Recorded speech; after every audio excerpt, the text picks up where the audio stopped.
하나님은 피곤하시지도 않고 쉬시지도 않고 태초부터 지금까지 일하고 계시지만 어느 때 쉬시느냐? 여러분과 죄가 쉬고 있을 때입니다. 제가 어렸을 때 두발 자전거 배웠을 때가 기억납니다. 아버님께서 멀지 않은 학교 운동장으로 저를 데려가셨습니다. 저에게 그 두발 자전거가 있지 않았는데 빌려오셨는지 이제 잘 타면은 자전거를 사서 학교를 십리를 걸어 다녔거든요. 예. 여기에도 아마 제 연배보다 더 많으신 분들은, 요즘 젊은 분들은 뭐 그러지 않죠. 뭐 동네마다 단지마다 학교가 뭐 다 붙어 있으니 무슨 학교를 십리를 걸어가겠습니까?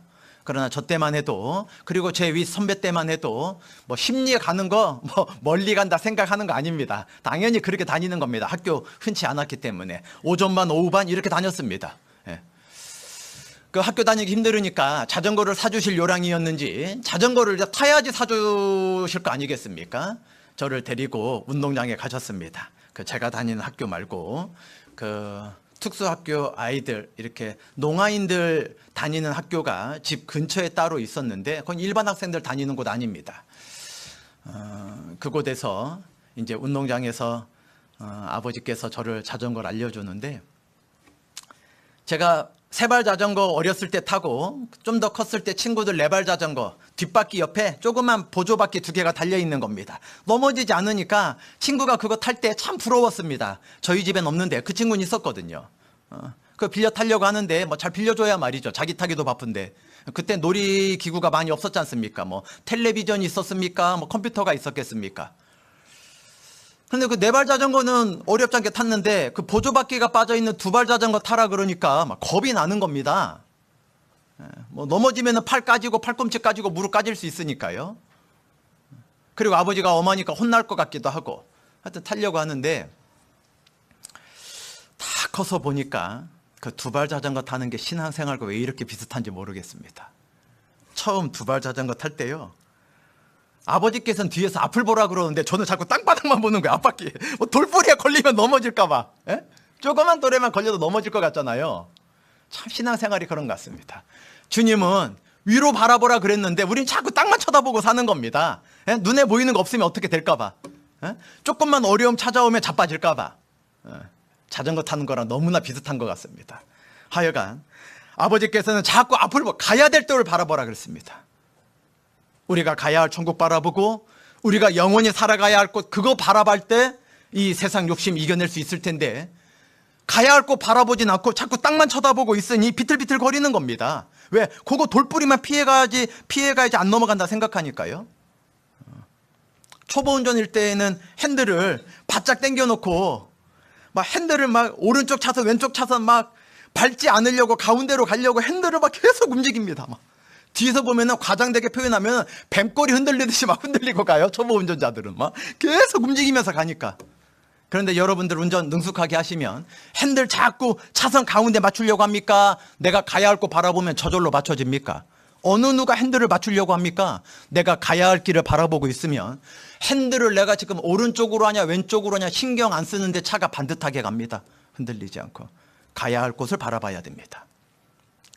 그리고 자전거 탈 때 막 땅만 쳐다보고 있을 때 앞을 바라보라 막 그렇게 하시더니 계속 구르라 그러는 거예요. 나는 이게 구를수록 속도가 좀 높아지니까 겁이 나서 이게 한두 바퀴 구르면은 계속 뒤에다 대고 말하는 게 있습니다. 아버지 붙잡고 계세요? 아버지 꼭 붙잡아주세요. 아버지 너무 빠른 것처럼 여겨지는 겁니다. 이게 막 아버지 꼭 붙잡아요. 꼭 붙잡아요. 넘어져요. 놓지 마세요. 뒤에서 아버지가 꼭 하시는 말씀이 있었습니다. 더 굴러라. 넘어지려고 할 때 자전거가 비틀거려서 위험하다 여겨져서 구르는 걸 멈추는 순간 자전거가 온전하게 가겠습니까? 진짜 넘어지고 말겠습니까? 자전거가 비틀거릴 때 페달을 굴러야 될 때입니까? 페달을 얼른 놔야 될 때입니까? 굴러야 될 때입니다. 내가 신앙생활할 때 힘들고 지치고 비틀거리고 고난이고 원망과 불평이 찾아올 때가 있을 겁니다. 그럴 때 내가 구르는 거를 쉬어야 됩니까? 그때 더 굴러야 됩니까? 자전거가 비틀거릴 때 뒤에서 아버지께서는 그러셨습니다. 더 굴러라. 페달 밟대면 안 된다. 더 굴러야 돼. 자빠지려고 할 때 구르면 앞으로 간다는 겁니다. 이해가 돼야 말이죠. 나도 지금 넘어질 것 같아갖고서 얼른 페달을 놓고 발로 딱 디뎌야 되겠는데 조금만 더 가면 아예 자빠질 것 같잖아요. 온 몸을 그 맨바닥에 쓸어버릴 것 같은데 아버지께서는 뒤에서 흔들릴 때 더 구르라고 하는 겁니다. 하나님께서 이사야 선지자에게 말씀하고 있습니다. 너희는 쉬지 말라. 우리 인생 중에 고통과 힘듦과 어려움이 역경이 왜 찾아오는가? 너무 안일하게 인생을 하루하루 살아가기 때문입니다. 조금만 어려움이 와도 그거를 더 힘차게 굴러서 이겨낼 생각을 안 하고 자꾸 발디딜 생각하는 겁니다. 자전거가 낮았기에 망정이지 어른들이 타는 높은 자전거였으면 다리가 골절될 수도 있습니다. 넘어지려고 할 때 어설프게 발을 디디면 부러질 수도 있거든요. 큰 자전거 같으면. 우리는 큰 산을 넘어가고 있습니다. 요지부동인 남편이 큰 산입니다. 내 어머님이 큰 산입니다.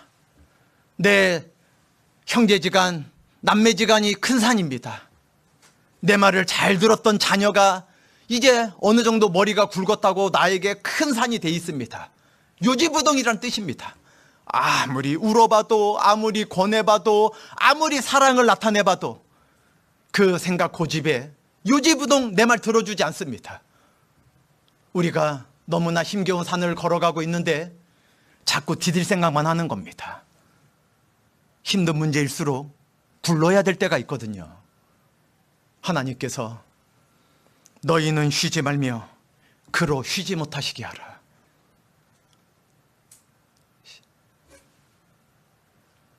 자전거 탄 때, 어렸을 때에는 이것이 신앙생활과 무슨 상관이냐 아무 생각 없이 이거를 잘 타야지 아버지가 자전거 사주시겠다 그 생각 때문에 하여튼 부지런히 하루 만에 다 배우지 못하고 며칠 걸렸는지 정확히 기억은 안 납니다.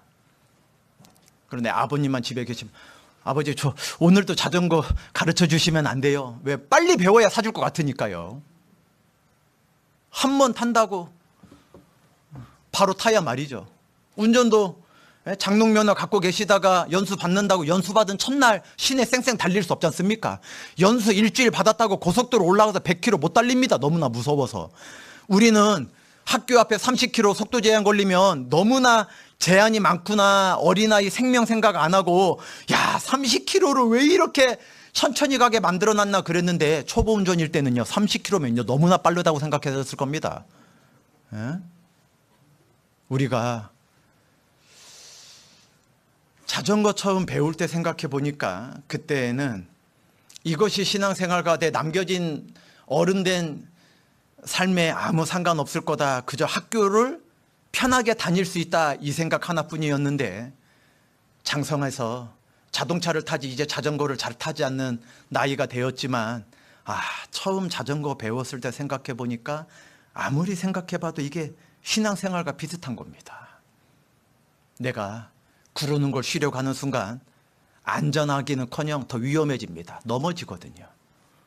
내가 쉬고 싶을 때, 나만 봉사한다고 여겨질 때, 나만 전도한다 생각될 때, 나만 교회에 열심히 나가고 있다 생각될 때 그때가 더 굴러야 될 때입니다. 그때 다른 사람들은 쉬고 있는데 나만 구르고 있다 생각돼서 구르는 걸 멈추는 순간 이 세상에 있는 그 어떤 두발 자전거도 구르는 사람이 멈추는 순간 넘어지는 겁니다. 안 자빠질 재간이 없습니다. 굴러야 됩니다. 어떤 분은 교회에 열심히 오려면 이 세상은 욕심 버리고 좀 등한히 해야 된다. 직장 그냥 함부로 다니고 그냥 아무것도 몰라야 된다. 이런 생각하시는데 자전거에는 페달이 하나입니까? 페달이 양쪽에 있습니까? 한쪽 페달만 굴르면 위험해집니다. 양쪽 페달 다 굴르셔야 됩니다. 그래야지 반듯하게 갑니다. 한쪽 페달만 구르면 반듯하게 못 갑니다. 뱅뱅뱅 돌다가 위험해집니다. 불가능한 이야기입니다. 진짜 주님을 열심히 섬기려면 세상에서도 열심히 사셔야 됩니다.